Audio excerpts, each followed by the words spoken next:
10/8/2024 ஹிந்து பேப்பரில் உள்ள important articles என்னென்னு பார்த்துடலாம். ஸோ ஃபஸ்ட்டு பார்த்தோம்னா government says creamy layers not applicable to SC ST quota அப்படின்னு சொல்லிட்டு ஒரு ஆர்டிகல் வந்திருக்கு. இதில் என்ன சொன்னாங்கன்னா, அதாவது சுப்ரீம் கோர்ட் வந்துட்டு சப் கிளாசிஃபிகேஷன் அப்படின்ற ஒரு விஷயத்தை வந்துட்டு நீங்கள் கொடுக்கலாம் அப்படின்னு சொல்லிட்டு, அதாவது எஸ்சி எஸ்டி கம்யூனிட்டிக்கு நீங்கள் வந்து சப் கிளாசிஃபிகேஷன் பண்ணலாம், அதுக்குள்ள பவர் வந்துட்டு யூனியன் கவர்மெண்ட்டுக்கிட்ட இல்லை, பட் ஆனால் ஸ்டேட்ஸ் கவர்மெண்ட் நினச்சா அதை வந்து பண்ண முடியும் அப்படின்னு சொல்லிட்டு சொன்னாங்க. அது மட்டும் இல்லாமல் யூனியன் கவர்மெண்ட் வந்துட்டு க்ரீமி லேயர் அப்படின்ற ஒரு விஷயத்தை வந்துட்டு நினச்சா அவங்க வந்துட்டு ஆக்ட் அண்ட் ரூல்ஸை வந்துட்டு கொண்டு வர முடியும் அப்படின்னு சொல்லி அவங்களுக்கு பவர் இருக்குது அப்படின்னு சொல்லிட்டு சொன்னாங்க சுப்ரீம் கோர்ட். ஸோ இதை பேஸ் பண்ணி தான் அந்த வந்துட்டு மீட்டிங் நடந்துச்சு. ஸோ அதில் வந்துட்டு அதாவது பண்ண மாட்டோம் அப்படின்னு சொல்லிட்டு க்ரீமி லேயர் வந்துட்டு நாட் அப்ளிகேபிள் இல்லை அப்படின்னு சொல்லிட்டாங்க. ஸோ பிசி ஓபிசி அப்படின்னு பிசி வந்துட்டு ஸ்டேட்ஸில் இருக்கும், ஓபிசி அப்படின்றது சென்ட்ரல் கவர்மெண்ட்டில் இருக்கும். ஸோ இது 8 லட்ச ரூபாய்க்கு இன்கம்க்கு கீழே இருந்துச்சு அப்படின்னா அவங்க க்ரீமி லேயர் அப்படின்றத ஒரு விஷயத்தை கிளைம் பண்ணிக்கலாம் அப்படின்னு சொல்கிறாங்க. ஸோ க்ரீமி லேயர் வந்துட்டு இதுதான். ஸோ 8 லட்ச ரூபாய்க்கு மேலே அவங்களோட இன்கம் இருந்துச்சு அப்படின்னாக்கா நான் க்ரீமி லேயரில் வந்துடும். So SC ST sub classifications அப்படின்றது பண்ண முடியும், அது ஸ்டேட் கவர்மெண்ட்டில் மட்டும்தான் பவர் இருக்குது அப்படின்ட்டாங்க.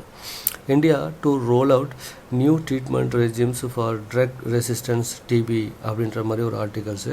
ஸோ இதில் என்ன சொல்கிறாங்கன்னா, பிபிஏஎல் அப்படின்ற ஒரு மெத்தட்ஸ் இருக்குது, அதாவது பெடகுலின், புரோட்டோமைட் அண்ட் லைன்சொலைடு அப்படின்ற ஒரு மெத்தட்ஸ் ரெஸ்யூமும் ஃபார் எதுக்கு அப்படின்னாக்கா ஆல் மல்டி ரெசிஸ்டன்ஸ் டியூபர்குலோசிஸ்க்கும், அதாவது எம்டிஆர் டிபி, அதுக்கப்புறம் எக்ஸ்டென்சிவ்லி ட்ரக் ரெசிஸ்டன்ஸ் டியூபர்குலோஸ் டிஆர்டிபிக்கும் வந்துட்டு இவங்க யூஸ் பண்ண போகிறாங்க. இந்த ட்ரீட்மெண்ட்டை வந்துட்டு செய்ய போகிறதா சொல்கிறாங்க.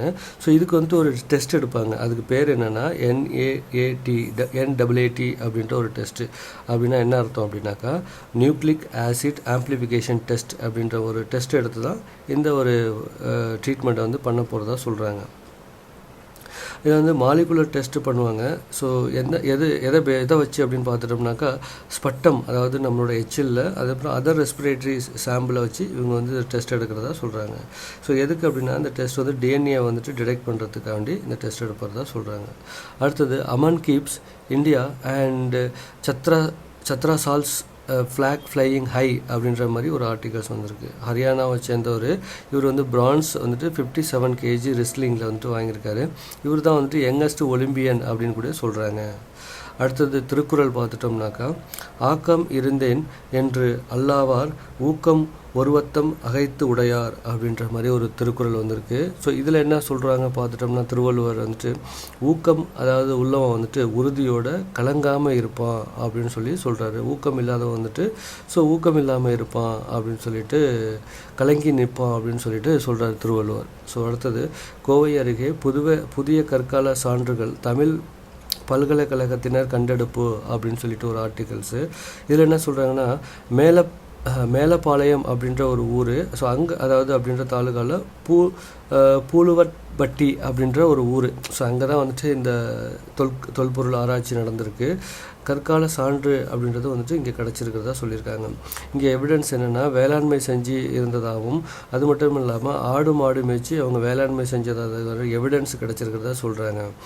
3600 ஆண்டுகளுக்கு முன்பே சங்குமணி அப்படின்றத ஒன்று இவங்க யூஸ் பண்ணதாக சொல்லி சான்றிதழ் கிடச்சிருக்கு அப்படின்னு சொல்கிறாங்க.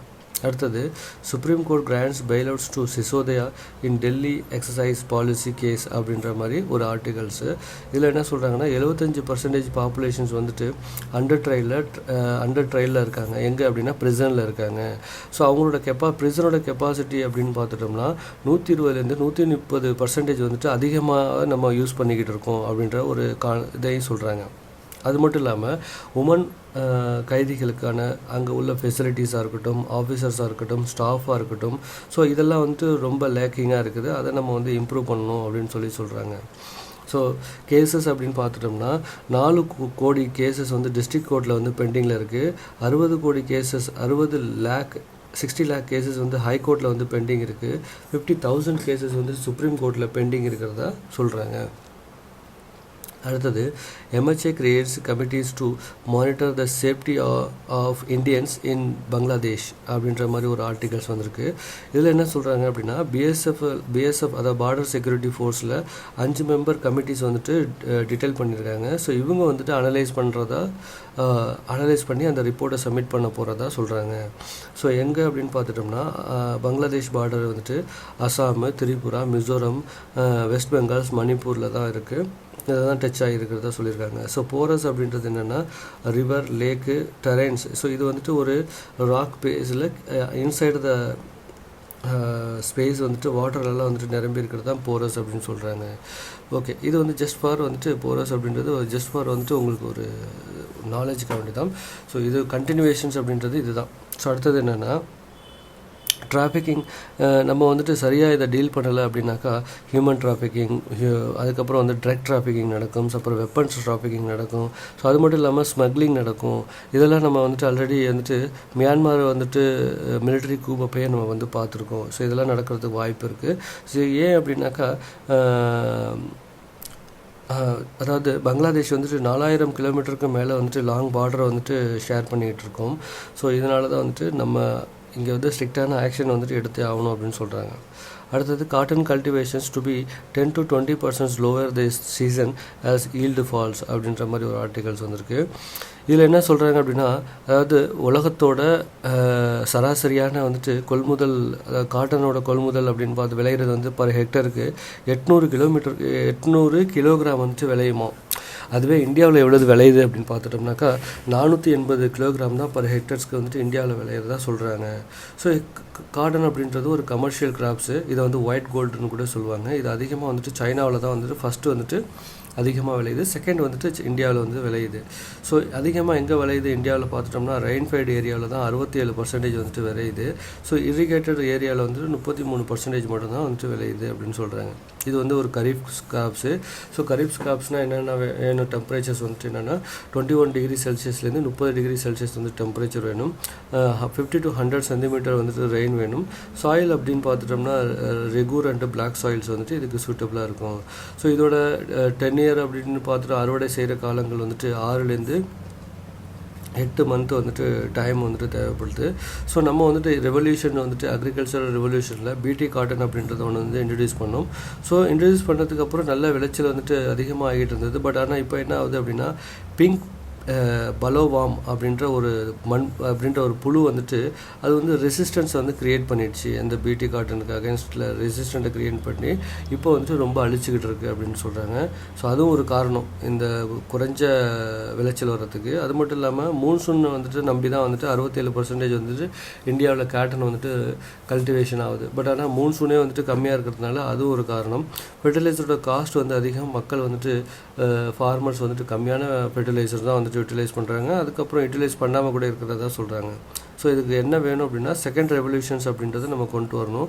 ஸோ அந்த ஒரு கொண்டுட்டு வந்துட்டு அதில் வந்துட்டு என்னென்னலாம் ப்ராப்ளம் இருக்கோ அதெல்லாம் ரெக்டிஃபை பண்ணி so new type of cotton வந்துட்டு இன்ட்ரடியூஸ் பண்ணணும் அப்படின்னு சொல்கிறாங்க.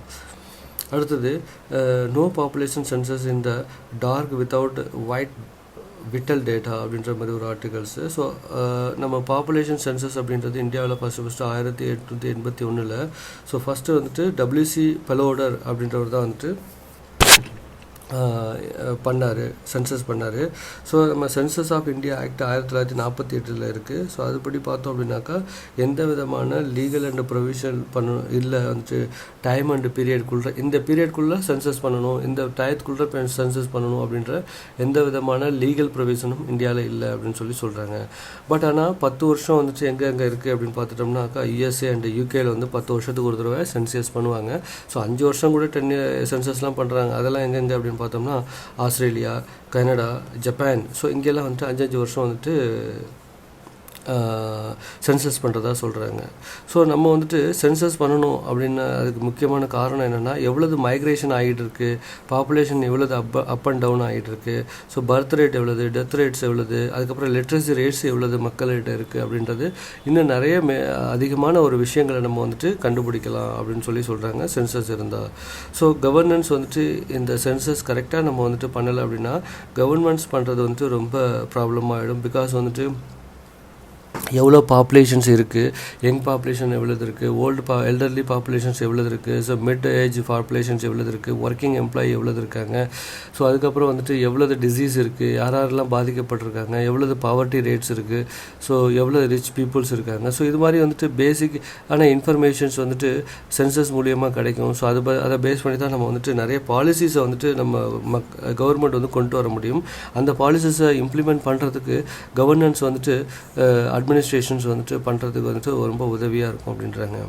ஸோ எவ்வளோது ஸ்கில் இருக்காங்க, எவ்வளோது பாவர்ட்டி இருக்குது, எல்டர்லி பீப்புள்ஸ் எவ்வளோது, ஜாப் எவ்வளோது தேவைப்படுது, எவ்வளோது வேக்கண்ட் இருக்குது அப்படின்றதெல்லாம் இந்த பாப்புலேஷனை பேஸ் பண்ணி தான் நம்ம வந்துட்டு பண்ண முடியும் அப்படின்னு சொல்கிறாங்க. பட் ஆனால் இதுவரையும் வந்துட்டு பாப்புலேஷன் சென்சஸ் அப்படின்றது ஒன்றும் நடக்கலை அப்படின்ட்டு. அடுத்தது ரெஃப்யூஜிஸ் ரைட்ஸ் த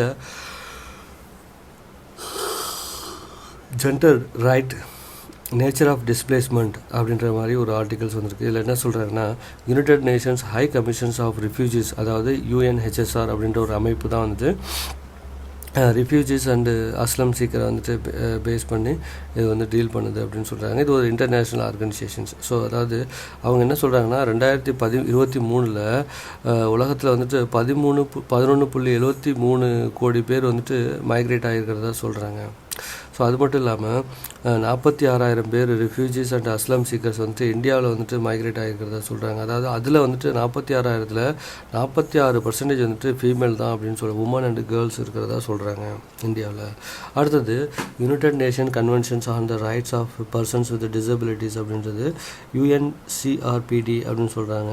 ஸோ இதில் வந்துட்டு என்னென்னா, womens and girls with disabilities and multiple discriminations protect வந்துட்டு இருக்குது, அதிகமாக வந்துட்டு இவங்க மைக்ரேட் ஆகிறதா சொல்கிறாங்க. So right of persons with disabilities act அப்படின்றது நம்ம 2016 வந்துட்டு இந்தியாவில் வந்துட்டு கொண்டு வந்தோம். ஸோ இந்தியா வந்துட்டு இதில் வந்துட்டு சைன் பண்ணல. அதாவது United Nations conventions on the rights of disabilities, அப்புறம் வந்துட்டு United Nations high commissions for refugees அப்படின்றதுலையும் நம்ம இந்தியா வந்து சைன் பண்ணாமல் இருக்கோம். உமன் வந்துட்டு ஸோ லார்ஜாக இருக்காங்க ரிஃப்யூஜிஸ் அண்ட் மைக்ரண்ட்டில் வந்துட்டு மைக்ரேஷன்ஸில். ஸோ இவங்களோட மென்டல் ஸ்டெபிலிட்டி அப்படின்றது பாதிக்கப்படுது. அது மட்டும் இல்லாமல் அவங்களோட அஃபோர்டபிலிட்டி, அவைலபிள்ஸ் அண்ட் ஆக்சஸ் வந்துட்டு ஒரு கொஸ்டின் மார்க்காகவே இருக்குது. அதை வந்துட்டு நம்ம இம்ப்ரூவ் பண்ணணும் அப்படின்னு சொல்கிறாங்க. ஸோ போஸ்ட் ட்ரமாட்டிக் டிசார்டர் வந்துட்டு இது மூலியமாக வந்துட்டு பாதிக்கப்படுறாங்க. ஸோ 50% உமன் வந்துட்டு 46,000 பேர் இந்தியாவில் வந்துட்டு இருக்கிறதா சொல்கிறாங்க. ஸோ இன்றைக்குள்ள இம்பார்ட்டண்ட் ஆர்டிகல்ஸ் அவ்வளோதான். தேங்க்யூ.